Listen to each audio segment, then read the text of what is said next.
We already know that in order to count as an agreement in the eyes of the law, a promise must be supported by consideration. In other words, under the Contract Act, a promise becomes an agreement only and only when it is supported by consideration.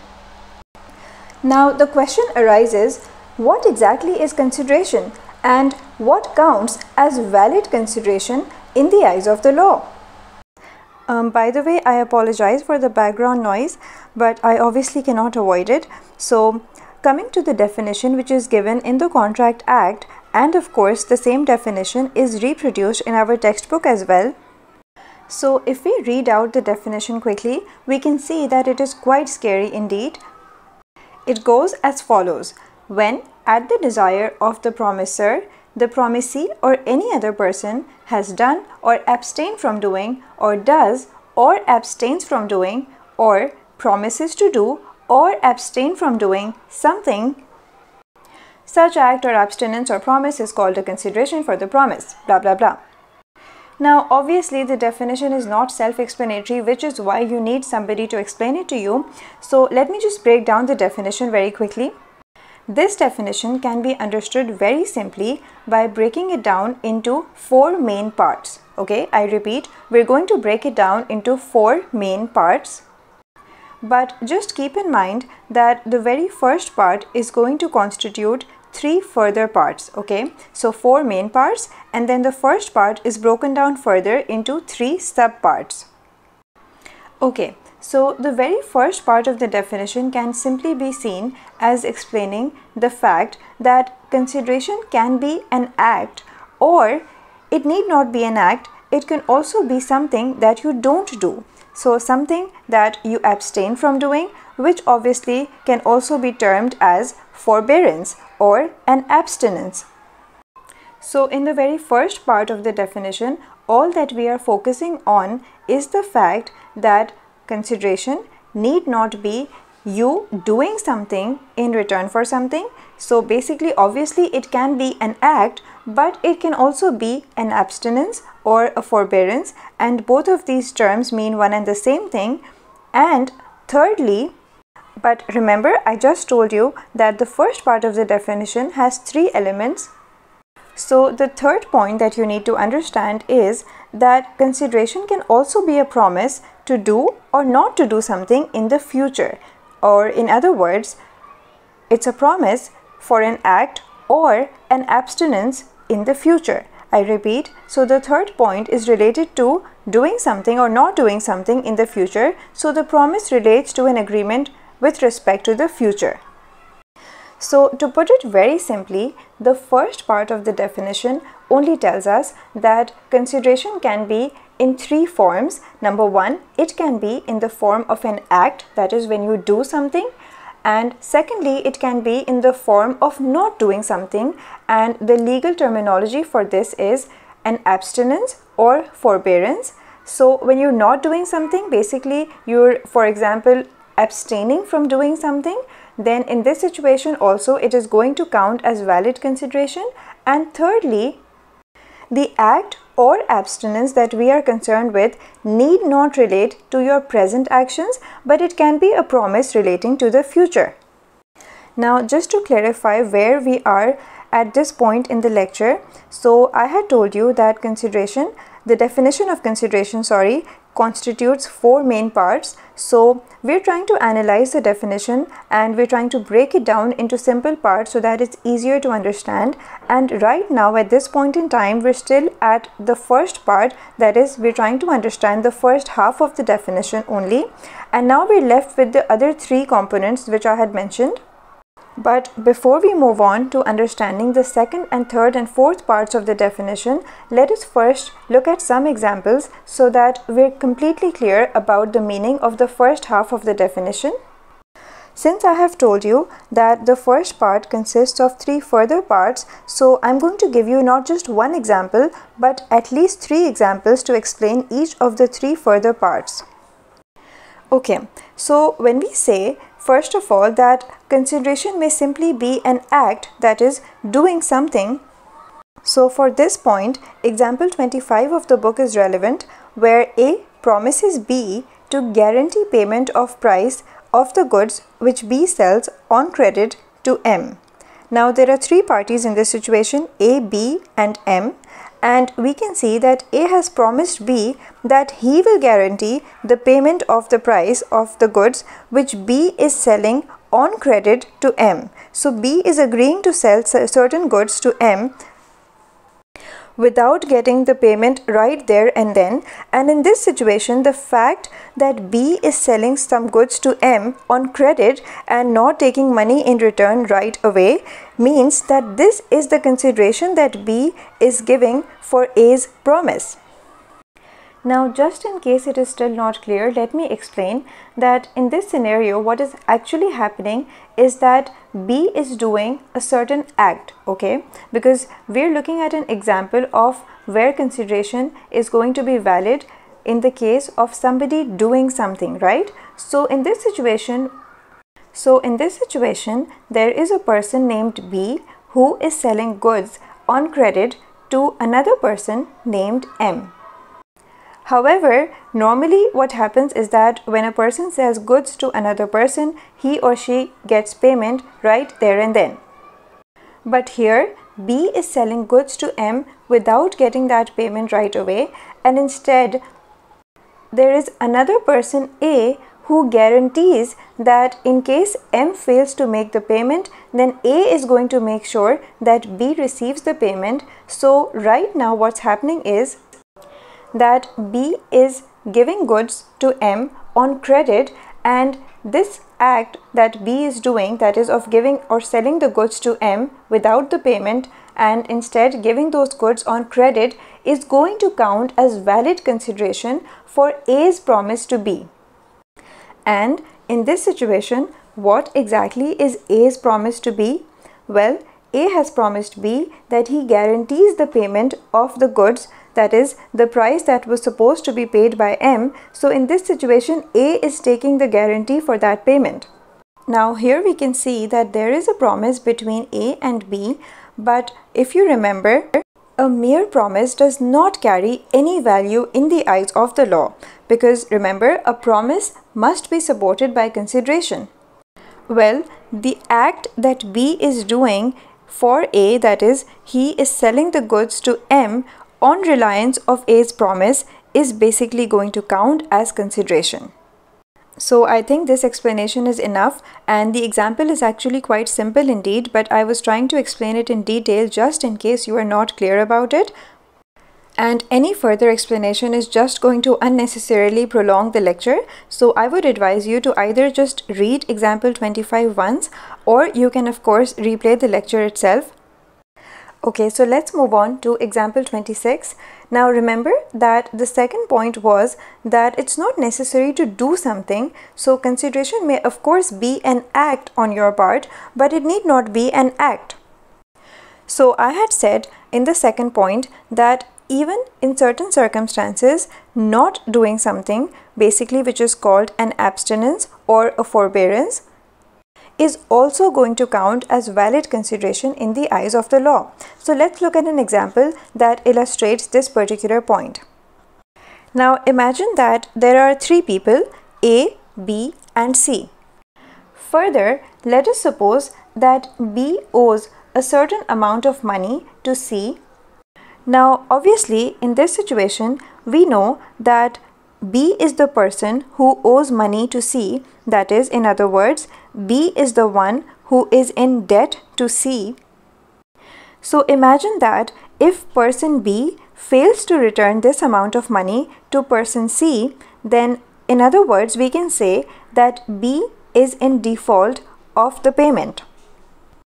Now in this situation we can also imagine that if this person B fails to return this amount of money, then obviously person C has all the right to sue person B for that amount of money. Now however, imagine that person A enters the picture and this person A tells person C. Now in this situation, if person A tells person C that if you abstain from suing person B for that amount of money for a period of 1 year, And in this situation, let us further suppose that person C, the one who has all the right in the world to sue person B for that money, but instead person C actually agrees to person A's promise that, okay, I'm not going to sue person B for an entire year, and in return person A ensures person C that as long as you promised not to sue person C for 1 year, then I'm going to ensure payment in case of default by person C.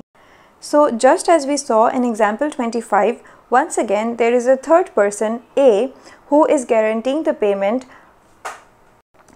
in case there is a default by the party who actually owes that amount. Okay, so basically what we're trying to understand here is that when person C actually agrees to this promise, is there any consideration in support of this promise? Because you can see that unlike example 25, where there was a person who was actually doing something and that doing something was counted as consideration, because an act does definitely count as valid consideration in the eyes of the law, but here we don't see anything actually being done by this person, and therefore the question is, can this kind of situation where a person is not doing something, that is, this person C is abstaining from filing a suit, or you can say that this person is abstaining from suing person B, and that promise is being carried out for a period of an entire year, that is, person C is not suing person B for the amount of money.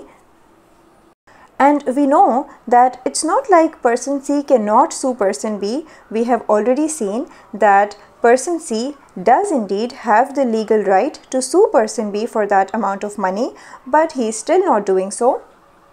And why exactly is person C not suing person B for a period of an entire year? Well, because C has promised person A that, you know what, if as long as you promise that you are going to ensure the payment, then I promise that I'm not going to sue person B for 1 year.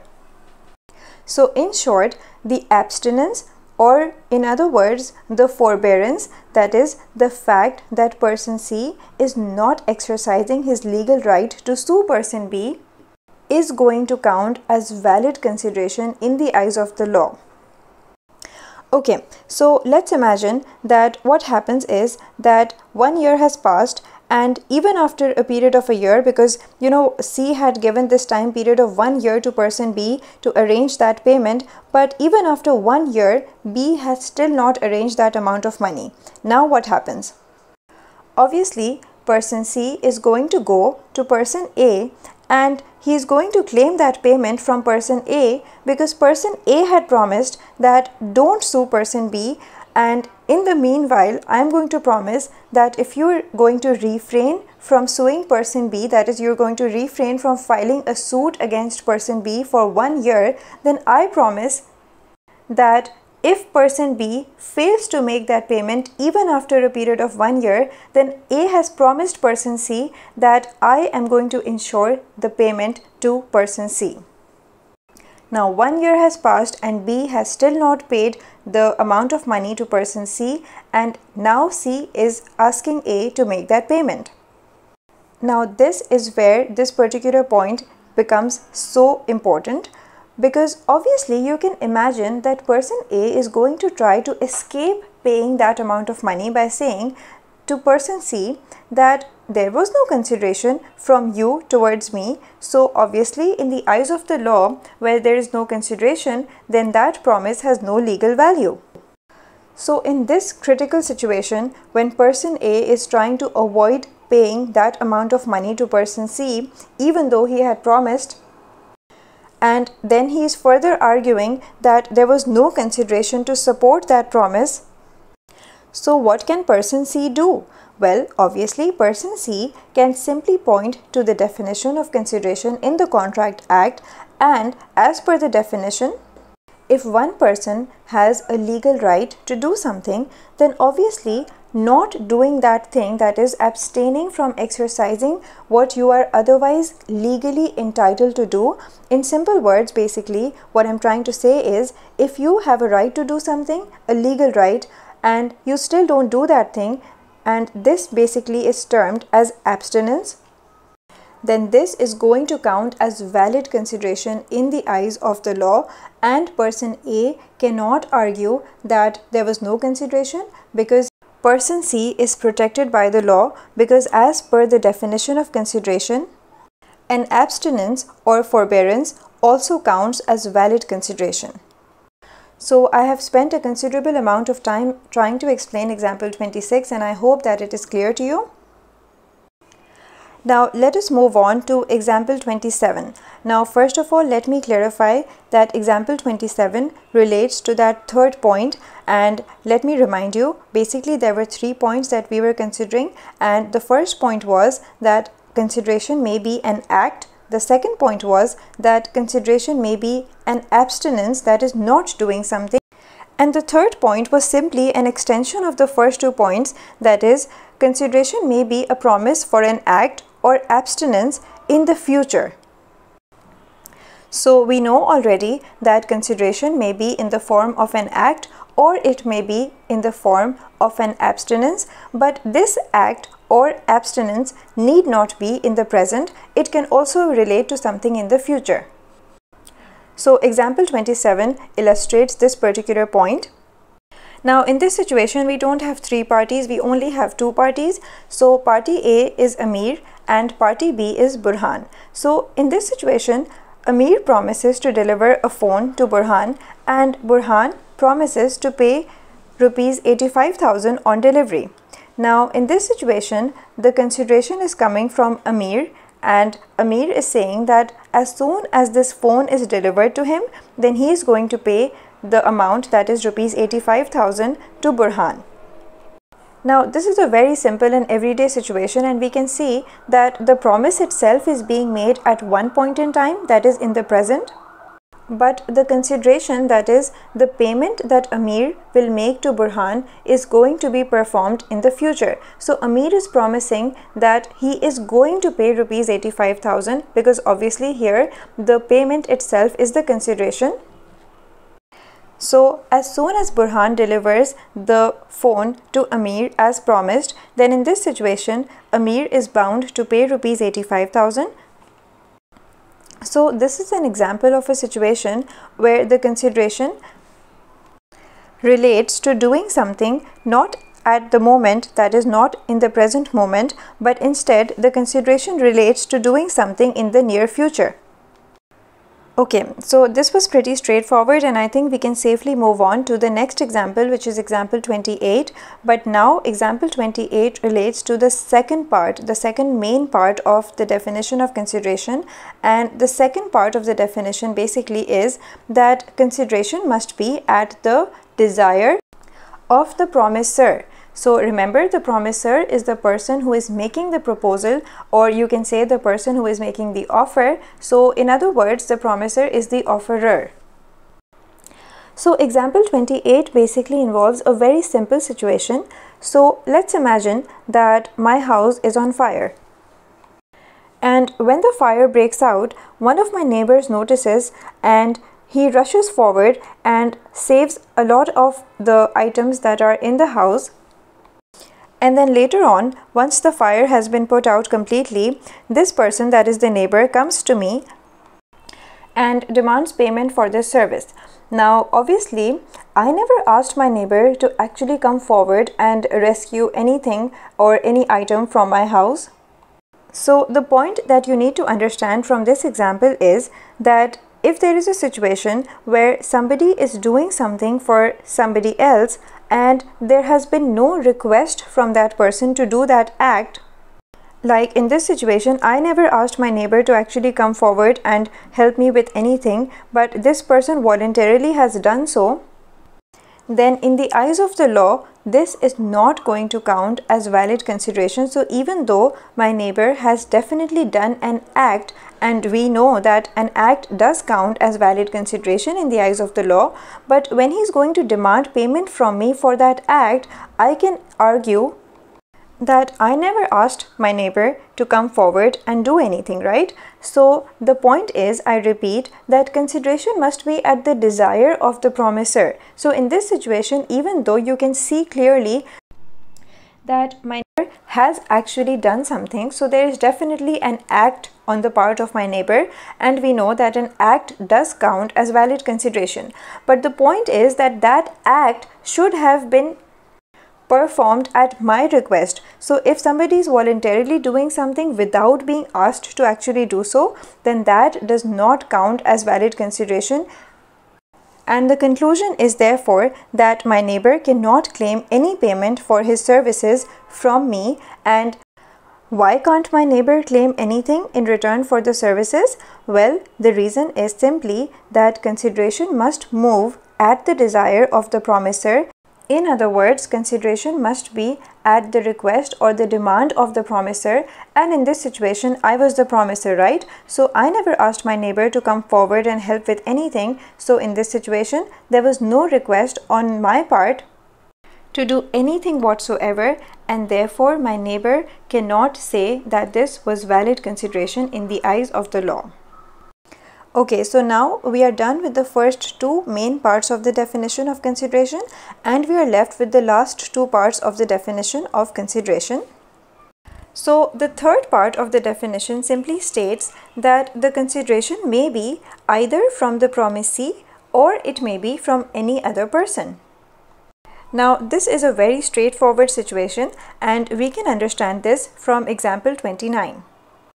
So example 29 of the book once again involves not just two but three parties. Okay, so we're dealing with three parties, and the situation is as follows.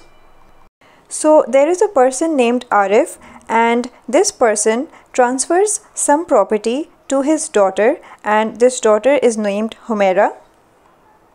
Now what happens is that Arif, at the time of transferring this property to Humaira, that is his daughter, he tells Humaira, that is he gives directions to Humaira, that you have to pay Noman, a third person, annuity. Now annuity simply means that a certain amount of money is paid to a certain person on an annual basis. Okay, so basically all this says is that Humaira has to pay Noman some amount of money annually. Now the important point is that Humaira actually executes a deed in writing in favor of Noman and agrees to pay this annuity to Noman. Now executing a deed in writing is simply one of the legal formalities that has to be complied with, so you don't really have to worry about this right now. But it's important to note that this legal formality should have been complied with in order for this sort of promise to be enforceable later on. Okay, now what happens is that later on Humaira refuses to pay this annuity to Noman, and the argument that she puts forward is that there was no consideration from Noman towards Humaira, and therefore since there was no consideration moving from Noman to Humaira, so in this situation Humaira says that there is no valid consideration and therefore she is not entitled to pay any annuity to Noman. Now the question is, does it matter in the eyes of the law that the consideration had not moved from Noman but had instead moved from Arif to Humaira? Well, in the eyes of the law we already know that consideration need not be from the promisee, and that consideration may well be from any other person. So can Noman actually sue Humaira for the payment? That is Noman entitled legally to claim this annuity from Humaira, who is obviously now refusing to pay the annuity to him? And the answer is quite simply that yes, Noman is indeed entitled to claim this annuity from Humaira, because in the eyes of the law it does not matter that the consideration had not moved from Noman to Humaira, and that in the eyes of the law a consideration need not move from the promisee. In this situation, obviously the promisee is Noman, but in the eyes of the law consideration is valid as long as it is there. It is valid and it need not move from the promisee to the promiser, but that in this situation, for example, Arif is the one from whom the consideration was moving towards Humaira, and Noman, the promisee, had not actually done anything at all, so there was no act or abstinence on the part of Noman. So the conclusion and the take-home message from this scenario is that consideration need not move from the promisee himself, and in this situation the consideration had moved from Arif towards Humaira, and Humaira cannot escape from the promise by saying or by claiming that the consideration did not come from the promisee, that is Noman, and therefore Humaira is bound to actually pay the annuity to Noman, and it is irrelevant that the consideration did not come from Noman himself, because in the eyes of the law the consideration may not necessarily come from the promisee, and that it may be from any other person. Okay, so hopefully example 29 is clear to you. Now, as far as examples 30, 31 and 32 are concerned, all three of these examples relate to the fourth part of the definition, and the fourth part of the definition simply states that consideration may be past, present or future.